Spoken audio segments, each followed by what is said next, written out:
Yeah, well, there's not that many today, but I expect I know quite a few people have gone off on holiday. So yeah, so thanks everyone for coming along so close to the Christmas break, and yeah, thanks Chris and George for agreeing to present as well. I think Duncan and I were chatting the other day, and I think I was just going to mention as a preliminary that we've got the Pathfinder 2 funding for the Net Zero Terrace Streets, which is fantastic news. So that starts on the 1st of February. But we're currently on the Strategic Innovation Fund Alpha. And as part of that work, so it's quite good. So the one fund will kind of roll into the next one. So we will be able to maintain that momentum. We're also looking at doing a Strategic Innovation Fund Beta application, which looks massively complicated and hugely onerous on our small volunteer team in a community benefit society, but we will do what we can to work with Electricity North West and Northern Power Grid and UK Power Networks to get that in, because it's a great opportunity to be able to do a larger scale demonstrator. We have got 3 house demonstrator within the Pathfinder 2 funding. It's not a capital fund, otherwise we would have tried to do 3 streets. But we're using the 3 house demonstrator to basically show the organisational operational governance of what we need to do and the processes, etc., and how the smart local energy system will all fit together. So it's going to be really helpful. However, Louise, who is also organising a couple of webinars in January, including one for potential fast followers on the 25th of January. So we're just putting feelers out. We've got a lot of interest in the project. So we've already got quite a number of different local authorities or community energy groups coming along to that. And we can't promise that it will lead to anything, except growing that network of sharing the information and disseminating the information. And what we really want to do is kind of create this hive mind, so people will look at how this Net Zero Terrace Street solution can apply in their communities and come up with their nuanced challenges within their locale as well. So that's what we really want to do. We want to create a critical friend critiquing network. So we're sharing the information that we've got to date, and we're building on that with more people trying to understand what it would mean on their patch. So we're encouraging community energy groups and local authorities to come along to that, to see where we're up to, so they can start thinking about what that will look like on the ground. And I think the point is that we keep referring to these kind of stranded communities. So basically, policy at the moment is for macro solutions, which are centralised heat networks and huge amounts of funding coming through Green Heat Network Fund and Heat Network Delivery Unit historically. And also we've got the micro policy, which is around boiler upgrade scheme. And what we're saying is terrace streets sit slap bang in the middle of those 2 policies, which are not relevant to many of those, but where they're not really relevant to centralised heat networks. So loads and loads of areas that are not picked up by either policy. So the idea is with fast followers is the more people that go, yeah, well, we're a stranded community, we can't do air source heat pumps in our yards, or we're not really part of a centralised heat network, and we haven't got a local area energy plan, etc. The more people that identify as one of these kind of stranded communities, the more momentum we'll build, and the more people saying, well, actually, what's our solution? This solution could work for us. So, trying to put a bit of pressure on where the policy gaps are, and trying to say about the Green Heat Network Fund, which doesn't fund shared ground loop clusters because it's not a series of connected pipes, but actually in Rosendale, where we think the solution is applicable to 14,000 houses, actually that translates into 300 kilometres of heat network. So it is scale. It's just clustered, aggregated scale rather than centralised scale. So let me know if you're, or let Louise know, pop in the chat, or Louise put an email in the chat already. So yeah, and please do share that as well, because the idea is it's going to be very much what we're trying to deliver here in this working group, just this general sharing of information, so everybody's kind of learning from what's happening rather than reinventing the wheel. Okay, so Duncan, are we going straight over to Chris then? Chris, welcome. Yeah, just one thing you wanted to. Sorry, Kate, you mentioned there might be employment opportunities. Do you want to flag that briefly? You might be recruiting. Yes, yeah. So part of the Pathfinder 2 funding, we've got funding for 4 roles within Rosendale Valley Energy. So we've got funding for a senior strategic lead, an engagement lead, and a demonstrator lead, and then we've also got funding for our energy champions on the ground. There's also a new role going to be created for Community Energy England, who are going to be leading on the dissemination. So again, that person will be really critical in that fast follower work. So whatever we're learning, how can we share that as widely as we can and answer questions and keep people up to speed with where we're up to. And again, kind of feeding back that information from fast followers back into the project to say, well, actually, have you thought about this? Well, actually, we're facing this particular issue.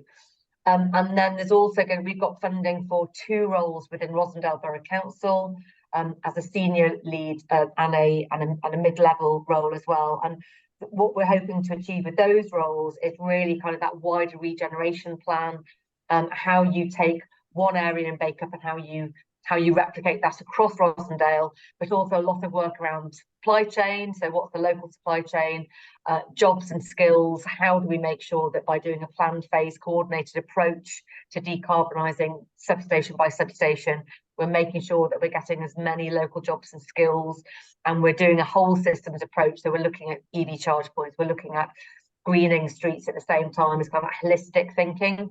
We're really focused on our core project, which is decarbonising heat and healthy warm homes, but we're not forgetting about that wider piece. So that we're wanting the council to pick up that wider piece on that. I think that's the only jobs that on the Duncan.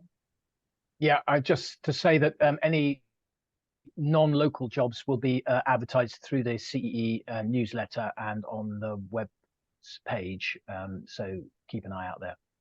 And I think now pass over to Chris and onward.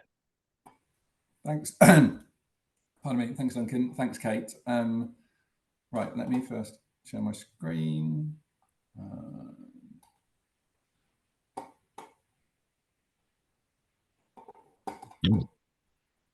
If you can just let me know if everyone can see this properly. Yep. Perfect. Thank you. Good thumbs up. So firstly, thanks for inviting me today. So my name is Chris McBride. I work in a heat networks team at the Department for Energy Security and Net Zero. And the reason I'm coming along today is to talk about heat network zoning, which is particularly timely because yesterday we launched a consultation on the next phase of heat network zoning. So I didn't know whether it would be published when I accepted this invitation, but it thankfully has been. So I'm going to touch a little bit on broadly what it is that we're trying to do through zoning, what the consultation kind of covers, and kind of the strands of works that are currently going on, and then I guess other opportunities that there are going to be to, engage and get further into the detail, bring up the kind of issues that you just mentioned, Kate, and how you can respond. So I'll work through all of those. I think I've got 15 minutes and some time for questions, so hopefully I should keep time. But do nudge me along if not. So firstly, I'm making an assumption here that I don't need to explain what a heat network is to this group. I think this is a pretty expert group, but I can't always make that assumption. I'm seeing nods in the screens I can see, so I don't think we need to work through that element. But fundamentally, the government is trying to increase the number of heat networks across the country, probably providing about 2 to 3% of total heat demand at the moment, trying to get that up to about 20%. And there are a number of reasons why that is a good thing, not least accessing otherwise inaccessible sources of heat, but also the kind of the broader system benefits that heat networks can deliver. And there are also challenges, as Kate pointed out, with certain communities. Heat network zoning is basically going to fundamentally change how new heat networks are developed across England. So firstly, this is an England-only policy, just to flag. So there's a version of zoning that exists in Scotland at the moment, but this is an England-only policy that we are just about to consult on. So again, I don't know how much people know about zoning. I'm going to make an assumption slightly less than about heat networks themselves. But The purpose of zoning is to designate areas where heat networks are expected to provide the lowest cost low carbon heating. So for the past year, if not longer, we've been doing a lot of work pulling in all manner of data about kind of building level energy use, topographical data, all manner of kind of publicly available data to create a map that will help identify where we expect heat networks to be the lowest cost low carbon heating option. So the aim of this is to kind of give local communities the tools that they need to work out where heat networks should be, because one of, I guess, the biggest challenges is identifying where heat networks should be and where they are going to be most appropriate. Also the time and cost that goes into working that out. I saw the presentation from Bishop's Castle and all the work that had been done there about kind of mapping individual houses and expected heat demand and which houses already had heat pumps, etc. The purpose of this is to do a lot of that running on a national level to create a kind of an initial map that works out where heat network zones could be and where heat networks are, as I said, expected to provide that lowest cost low carbon heat. One of the other challenges is connecting supply to demand, and ensuring that there is sufficient connections to make the investment in the heat network from the local authority or from the developer worthwhile. So the other element of zoning is that certain buildings and low carbon heat sources can be required to connect to a heat network within a certain time frame. Now, in the consultation, the types of buildings that are being proposed, and this is being consulted on, are new buildings that are built within zones. This is non-domestic buildings above a certain threshold of kind of size and energy use, and again, those levels are going to be consulted on, and also existing community heated buildings. So if there's an existing community heated building within a zone, they can be required to connect. Now, there will be exemptions to this, and again, all of this is being consulted on, i.e. if there is an existing low carbon heat source or it's prohibitively expensive for a building to connect.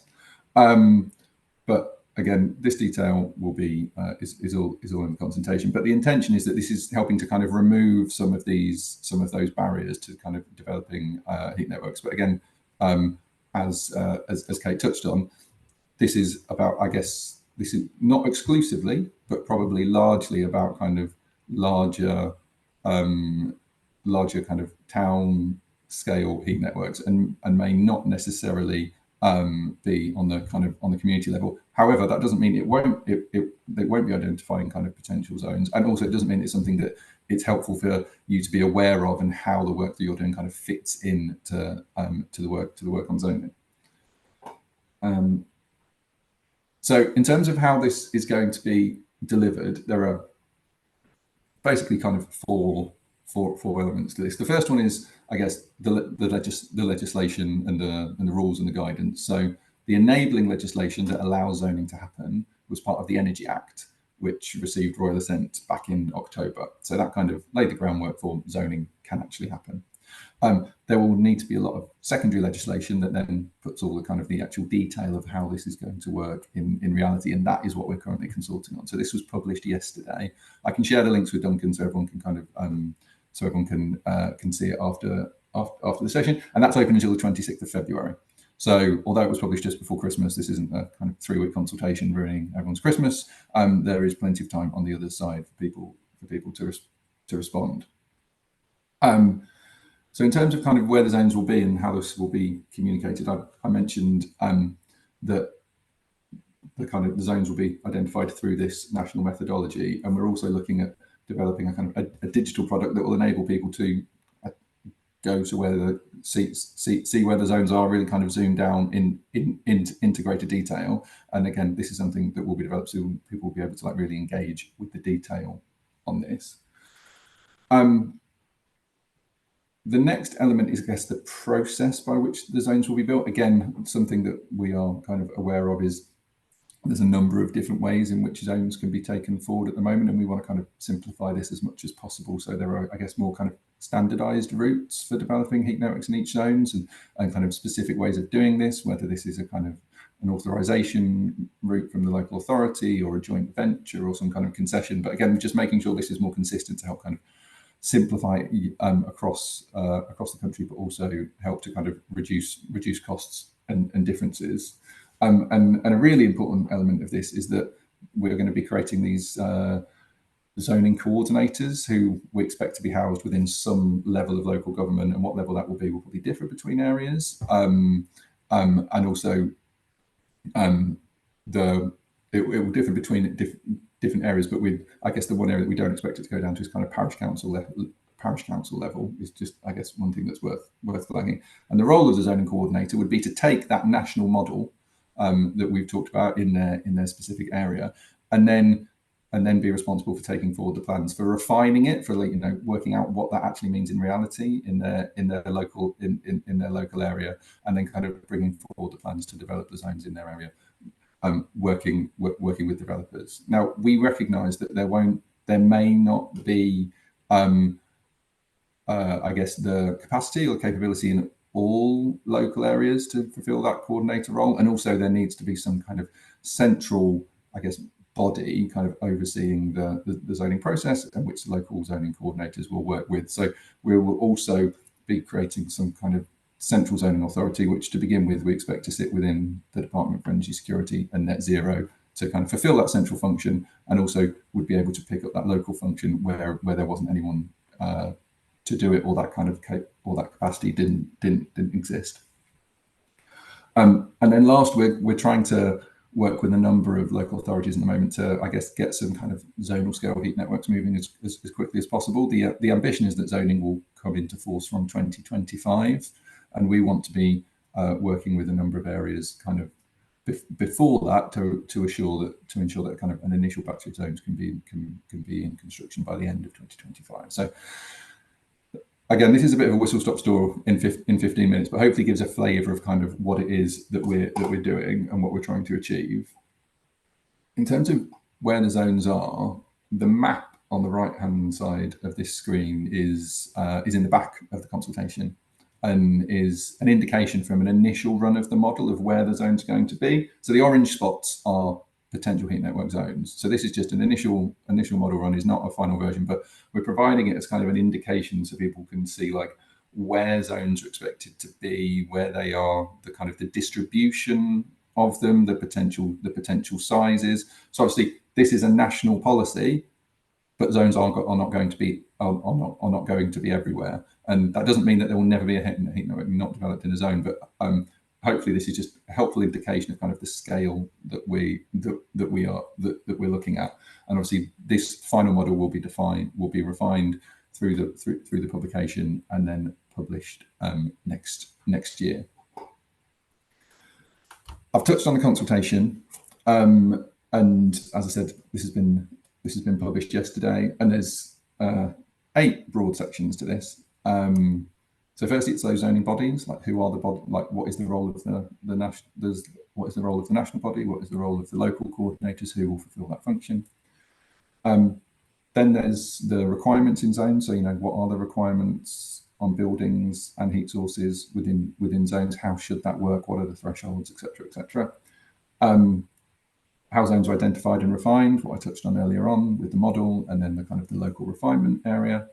How then zones are actually designated. So you take the national model, and then how will the zones be actually designated by the zoning local coordinators to kind of confirm where those zones are going to be. Then the process of zone delivery, again, which I touched on earlier on, like the different models that could be taken forward, whether that's a joint venture or a concession model, and how those will work, whether they're the right models. And then like how zones will actually work in reality, how they'll be operated, what that process looks like, and how they might be reviewed, recognizing that things don't stay still, and zone boundaries may change, buildings within zones will change, and there needs to be a process for that.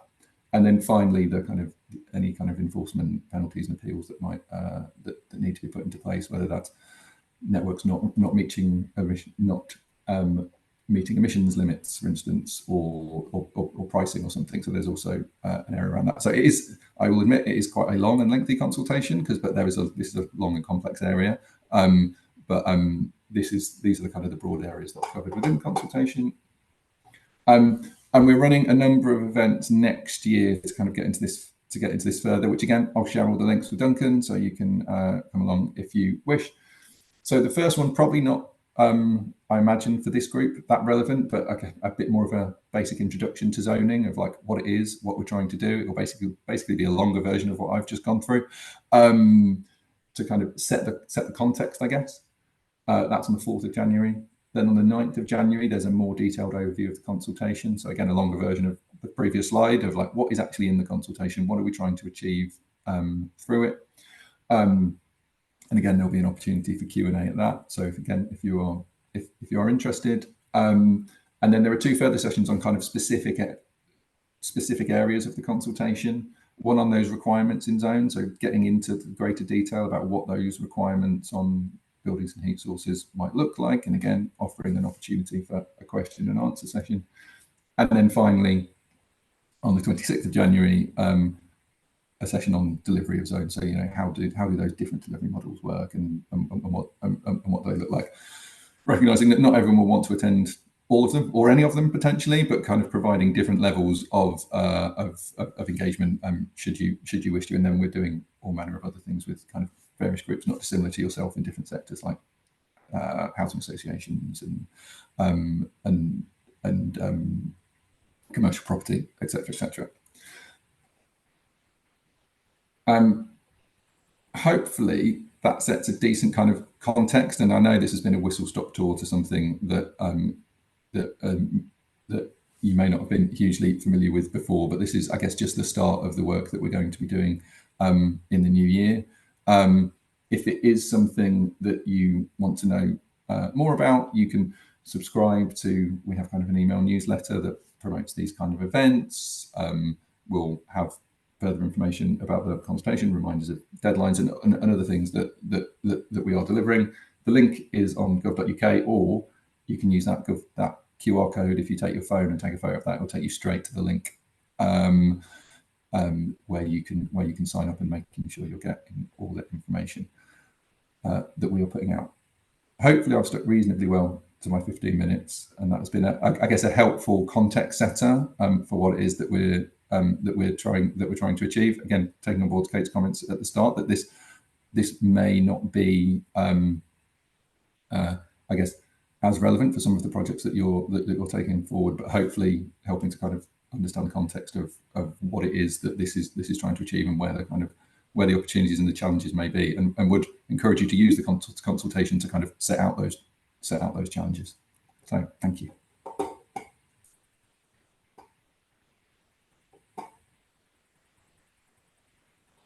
Great, thanks, Chris. Are you okay to unshare your screen? Actually? Of course, yes. Is that gone? Yeah. Thanks very much. Duncan, did you want to do questions at the end, or do we just? I think maybe now would be good, if that's okay. Yeah, it's quite specific. Right, so I'll just open up the floor for any questions for Chris. Louise.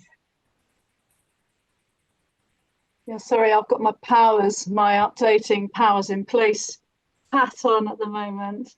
Chris, I mean, I've got heaps of questions and I'll go away and read the consultation, but 2 big ones that jump out to me are, how does it relate to the planning system? So is it the planning system that will, the local planners that will be, or local planning authority that will be the local zoning body?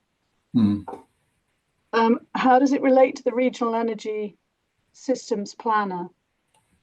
So there's that. So I'm interested in how it links into planning and the regional energy system planning.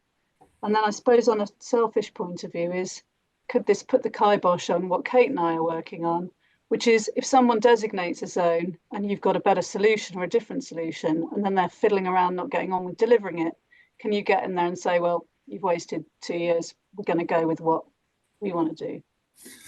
Yeah, so on the first question, so on planning, we want to kind of make sure that heat network zoning kind of works alongside the planning system and doesn't kind of cut across it, or vice versa. So we're working very closely with the Department for Levelling Up about how to ensure that happens, and obviously or ensure that doesn't happen, I should say. And as you can imagine, that was a concern of theirs as well. So the consultation kind of sets out how that will be, how we will make sure that that doesn't happen, and how zoning and planning can, I guess, work together effectively and not and not do what you're saying, because that is the last thing that anyone wants to happen. I think it can be a critical tool to help give planners the powers to say to a large housing developer, this is a heat zone, you will develop a low carbon heat network on this estate. Right. So I guess part of this is working out precisely how that is going to happen, and as I said, the Department for Levelling Up is very keen on that as well. So that is touched on in the consultation to, I guess, avoid that entirely. Which I think, and the same with kind of local area energy planning as well, and how those things how they fit together. So the intention is just kind of complements it fundamentally. But again, if once you've had an opportunity to look at the detail, bearing in mind, you know, what I've been able to do in 13 minutes won't have covered that. There are things that you think we haven't spotted or we haven't worked out, or there are challenges. That is precisely what the consultation is for you to be able to point those things out. On the second element, a very important fact that I'm pretty sure I omitted from the presentation is that at no point will individual dwellings ever be required to connect to a heat network. The requirement to connect would not ever apply to a house that currently has a kind of individual solution. The purpose of zoning is to place potential requirements on, as I said, those are the types of buildings, new buildings that are being built within the zones. So if I've understood what it is that you're trying to do correctly, it should not place, as you said, like a kibosh on what you're trying to do. There's a chance I haven't understood what you're trying to do correctly, and we can pick up that afterwards just to make sure that isn't the case. But it shouldn't be the case, because those are not necessarily the types of buildings that are kind of subject to that requirement. Thank you. Thanks, Chris. So this doesn't apply to domestic. And is it ever likely to in say 10 years time, Chris? Because actually heat zoning for somewhere like Bacup, which is a deindustrialized mill town with those rows of terraces, for us at some point heat zoning would be very useful if it was domestic, because a big target of ours is either owner occupiers or private rented is a massive thing. So we know that it's cheaper and easier for a landlord to put an electric boiler in than anything else. So we want to try and persuade private rented landlords to not put an electric boiler in, because actually that's not great for the grid, and it's certainly not great for the tenant, who then has a really massive energy bill. So when I respond to the consultation, I will be talking about, well, actually ambient shared ground loop clusters having heat zoning in domestic households would be really useful to make sure that we are picking up any of those distressed purchases that private renters might be making. So the only kind of domestic properties that may be subject is if there is a already existing communally heated building. So there's a block of flats already communally heated, and there's a new network that's kind of being built literally outside their front door. So that's the context of domestic buildings. I'm not going to be able to speak to what may or may not happen in 10 years, but there is also an element that the longer term ambition is that there will be voluntary connections as well, is that there will be successful networks that are being built in places, and then people will be choosing to connect as they do in other countries at the moment, because it's such an established and kind of recognized technology. I'm going to pass on the opportunity to glimpse too far into the future. Thanks, Chris. Cara, do you want to come in?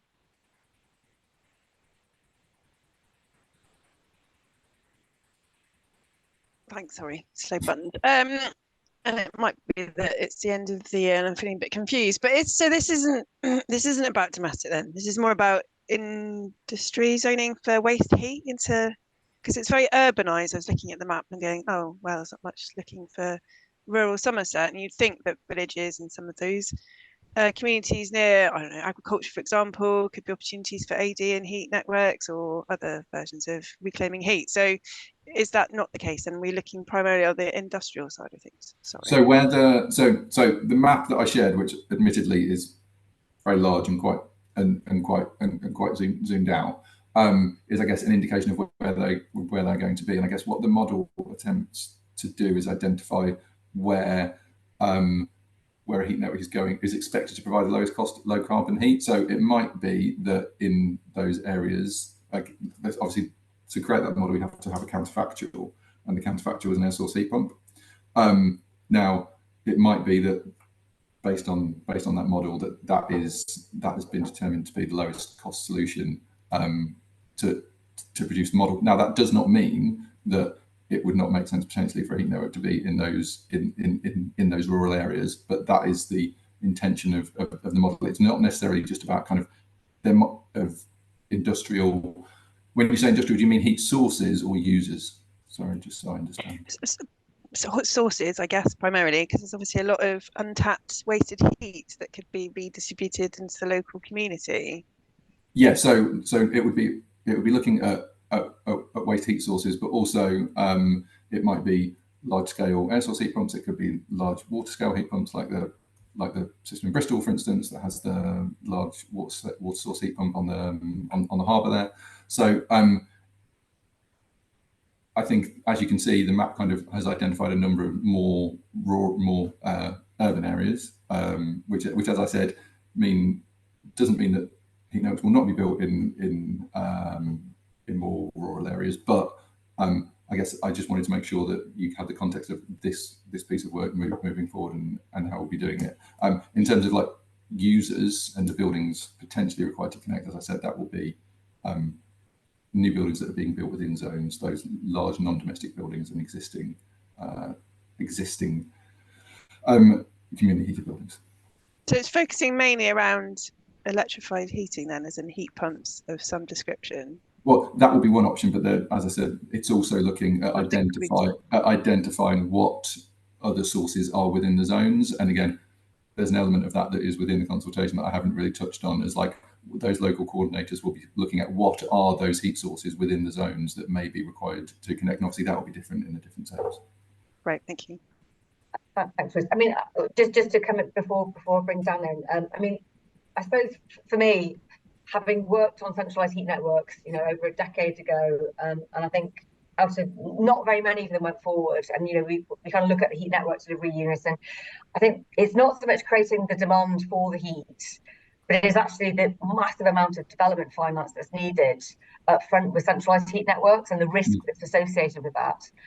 So that's always been the major barrier, rather than actually creation of the demand. But I think this is all really good and it's all moving in the right direction. I mean, I don't know whether you work with Michael Edwards. Is he one of your colleagues? Yeah, no, yeah. Yeah, I had a good chat with him the other day. And I was saying the same things. Actually, the people who need affordable heat the most often, on a GIS map overlay with terraced areas. So, there's a lot of effort going in around centralised heat networks, and there has been for well over a decade. And there is this kind of policy piece missing in the middle, whereby lots of people are getting missed out and in these kind of stranded communities. So I suppose it's a plea really, Chris, it's great that the work you're doing, but we need to expand this work to include those that are currently left behind and can't heat their homes, where there are actually solutions there that have been developed and deployed in social housing for the last decade. So what we're trying to do in Net Zero Terrace Street is take those known technical solutions and transpose them onto mixed tenure streets that are in areas of declaration where people can't afford heat. So I was the same plea I had to Michael a couple of weeks ago. Anything you can do to try and divert a little bit of resource from DESNZ to help us. And also, I mean, got Dan, who's going to bring in a minute, but we're working with rural communities as well, looking at shared ground loop cluster. Because I think the key is for shared ground loop cluster is it's somewhere to put the debt. So you can offer this kind of no upfront cost to householders, because you're piling all the debt onto an infrastructure, which is going to be a dumb infrastructure in the ground for a long time, which is really very low in risk when comparative to a centralised heat network. So that's kind of the game changer, is you're putting the debt onto one infrastructure which is collectively accessed by the community. So you aren't leaving people behind due to the fact that the affordability barrier. So yeah, and anything you can take back to DESNZ and say, look, there are solutions that are being deployed in social housing. We've got to try harder to apply those solutions to other sector groups as well. And fantastic funding pot. Again, shared ground loop clusters aren't applicable. And again, the devil's in the detail there. And again, a plea to kind of relook at that. But anyway, I'll bring Dan in now, Dan. Sorry, just quickly, I'll just say again, obviously, A, use the consultation to make those points, and B, kind of happy to pick up a conversation afterwards with other colleagues that where you can make those points to other people. So happy to have that conversation after. Brilliant, thanks, Chris. Yes, Chris, thanks for the presentation. Dan? It was really good, really clear. I wanted to just ask a bit more about the commercial models that you envisage. You talk about heat network companies, and I think if we look at the way other industries have developed, like broadband, you tend to have an infrastructure operator down at the bottom, and then an infrastructure owner, and then you have service providers and other people in the chain of that. I don't know, is that the way you're thinking? The reason I'm asking is that we're working with Blackpool Council at the moment as part of their fast follower project, and we're looking at a cooperative model that can stitch together some of the different players that are out there, the people who can provide heat into a network in Blackpool, particularly data centres, and then the people who are operating the network and some of the big customers as well. But it'd be really interesting to sort of see what you think of the range of different commercial models that are out there. So, in the consultation, we set out, like, as we see it, like all the different commercial models that could be taken forward, and then I think there are kind of 4 that we're kind of minded to take forward and that we're kind of seeking views on. I will also admit that this is an area, in terms of when we're getting into commercial models, that I'm probably not the best person to speak to about this, which is partly why we are having a number of different sessions. And there's that one on the 26th of January that is really going to get into the detail of this. So rather than try and give you probably not a very satisfactory answer to this question, I would say have a look at the consultation at that section. Feel free to follow up with me afterwards, and I might be able to connect you with a colleague who you could have a much better conversation with, frankly. And then there's that session on the 26th, which is really going to get into that, and that will probably be a better way to really kind of understand and then think about how it's applicable to what you're doing. Okay, great, thanks. Brilliant, thanks, Chris. Has anybody got further questions for Chris? No, great, but yeah, I'm sure we'll catch up again, Chris, and we'll look to do responses to the consultation, and yeah, any follow-ups on the kind of the policy gap in the middle would be really useful for us. So I'll be in touch as well. But thanks very much for your time. Great, thank you for having me. Sorry, I've monopolised most of the meeting. Sorry, George, but I do have to dash as well now. But have a nice break over Christmas. Thanks, Chris. Bye now. Thanks, Chris. Yeah, so over to you, George. Are you able to share your screen and run through your slides as well? Thank you. Yeah, of course. Can you see my screen, and can everybody hear me all right? Yes, thank you. Thanks very much. Yeah, thank you very much for inviting me. So my name is George Gillow. I'm really here actually to talk about Ambos and my role as director. Ambos is a community housing trust in Cornwall. We're also a co-housing model of a community land trust in the community down in Falmouth and Penryn, right in the west of Cornwall. But I am also, my new title, in fact, is New Build Framework Manager for DESNZ Group. We're the UK's largest manufacturer of ground source heat pumps. I have to mention them because they pay my wages. And it's also fundamental to really why we are looking the way we are at our co-housing development. So just a little bit about DESNZ Group, and really why we are where we are and we can offer what we're doing at the moment. DESNZ has been around for 25 years, a proud Cornish company, manufacturing all of our 15,614 ground source heat pumps we've made to date from our factory just south of Truro. Now, the important things that have been happening recently to DESNZ is the major investments from Legal & General and Octopus Energy. And this has really enabled us to invest in large-scale heat networks. And exactly what Kate was talking about just a second ago, being able to invest in that infrastructure in the ground. So the cost of having the lowest carbon and easiest and cheapest to run system is not all on the homeowner. It can be spread by the utility provider.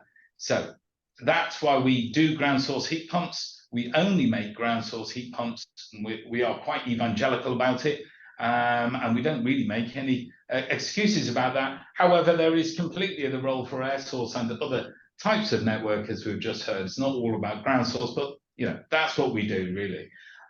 So why do we do that? Well, as you all know, it's the lowest, it produces heating with the lowest amount of CO2. So really, these are the main reasons where I am and where I am going to really in my career and what I do with Amboss.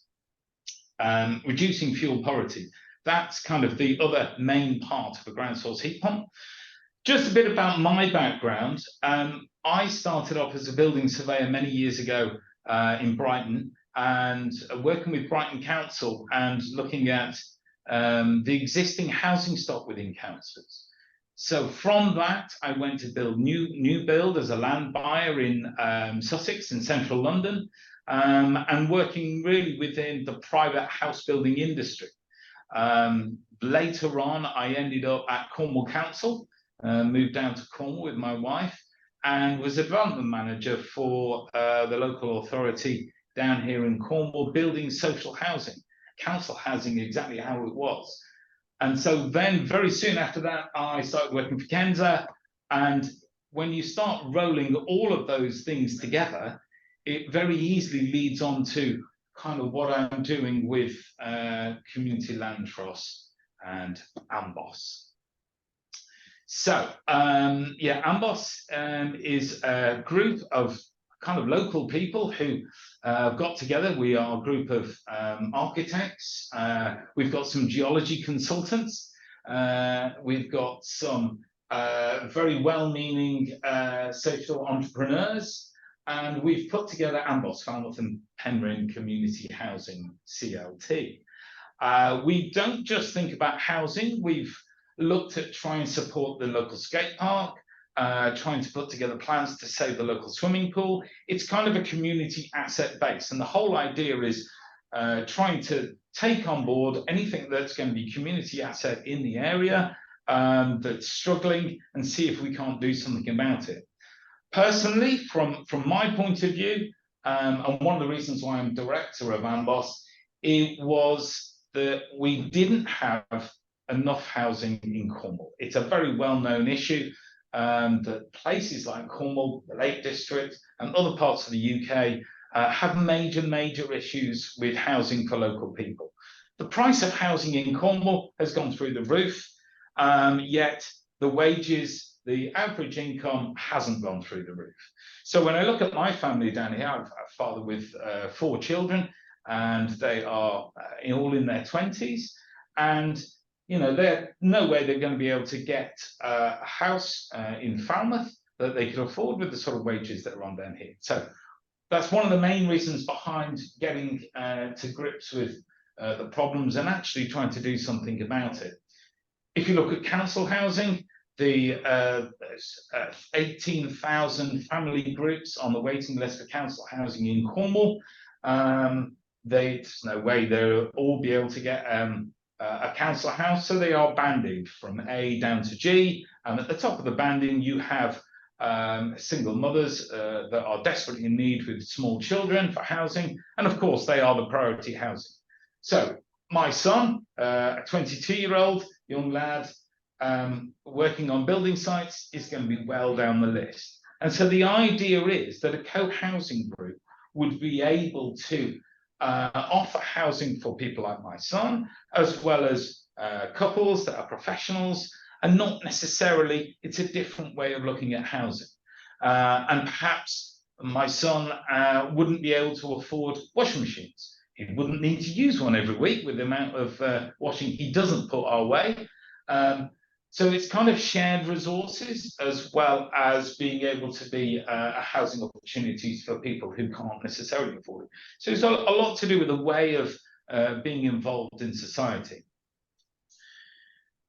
Now, part of this at the moment, we've managed to secure a site, which we have now got outline planning for 15 apartments in the middle of Penryn, which is Falmouth and Penryn. They're a mile or two apart. And in Cornwall terms, they, as a conurbation, it's around a population of 25,000. So it's one of the larger areas of Cornwall. We've managed to convince a trust fund to lend us the money to buy the site. So we've secured the site now with outline planning consent for 15 apartments.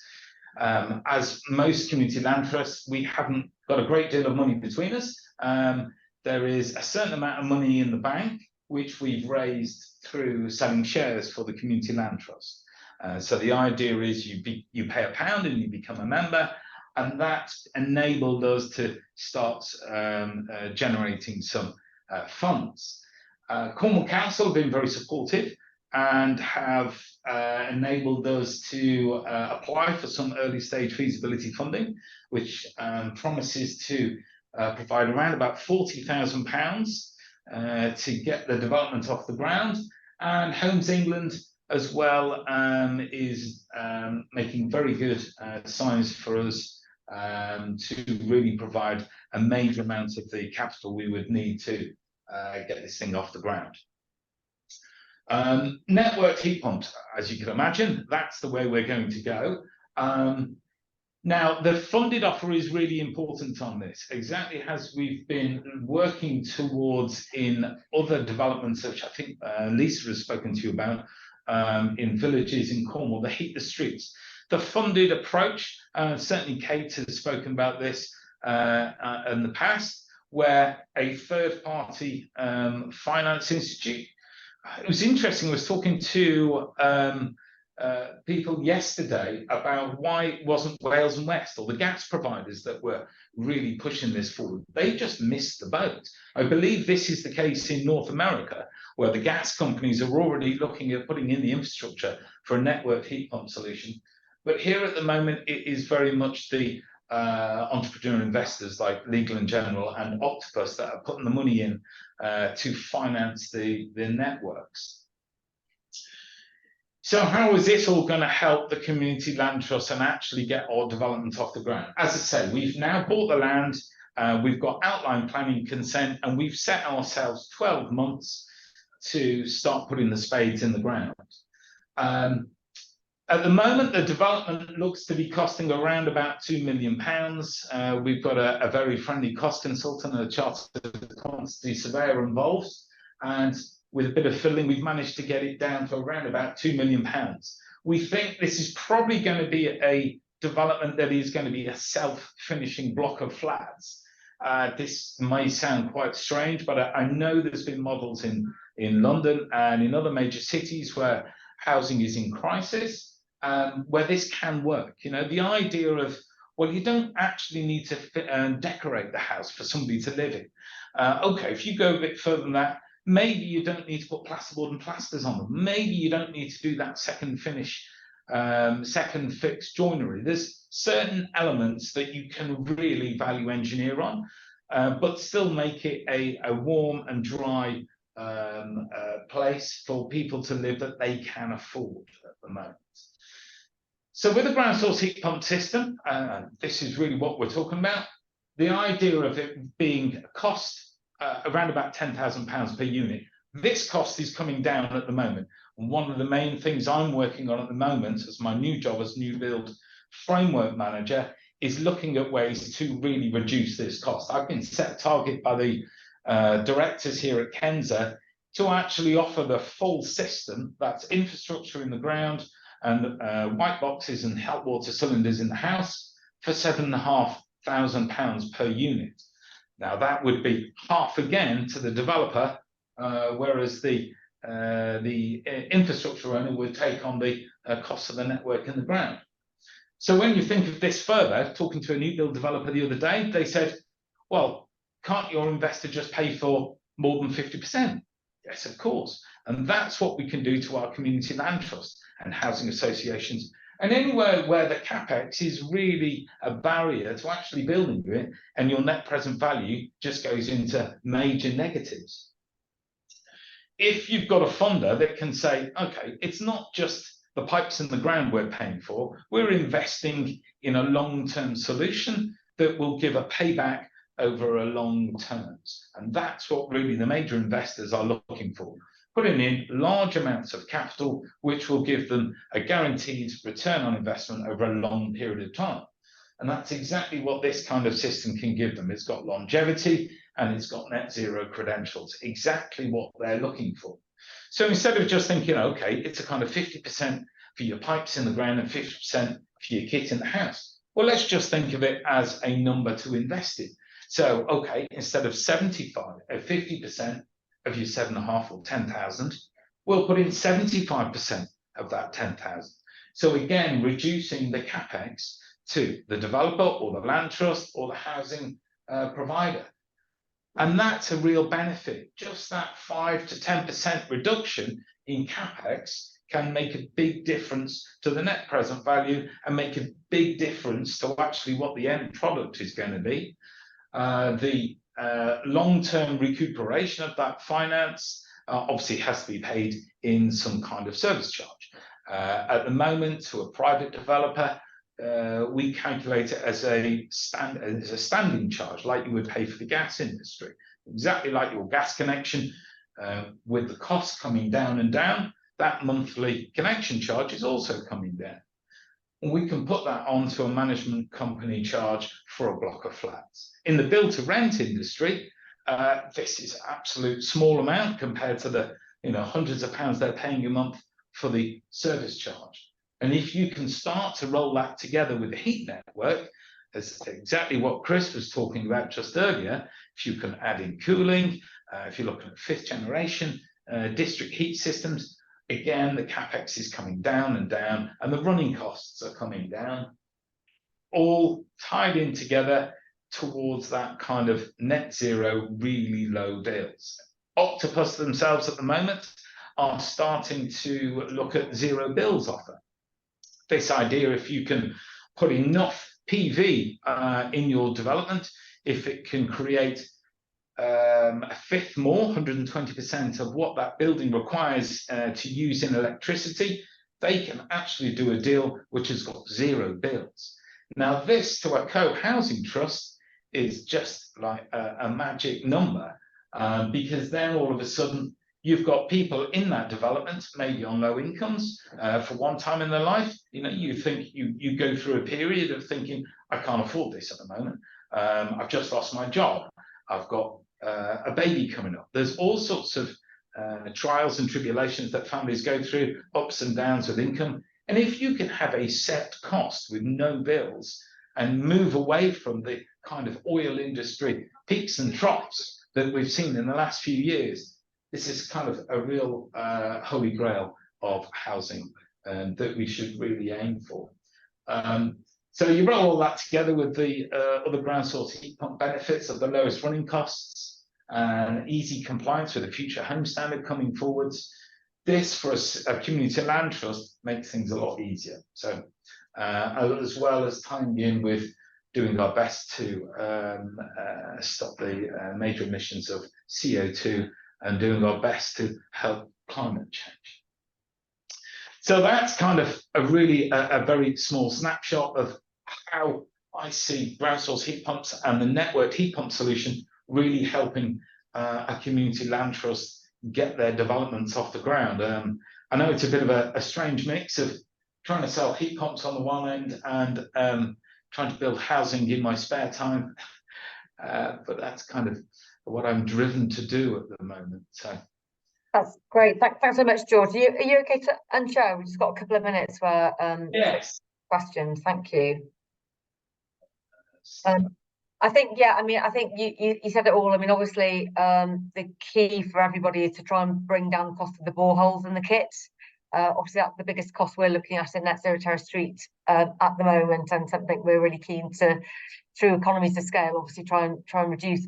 Right, who's got questions? I'll just see who put their hand up first.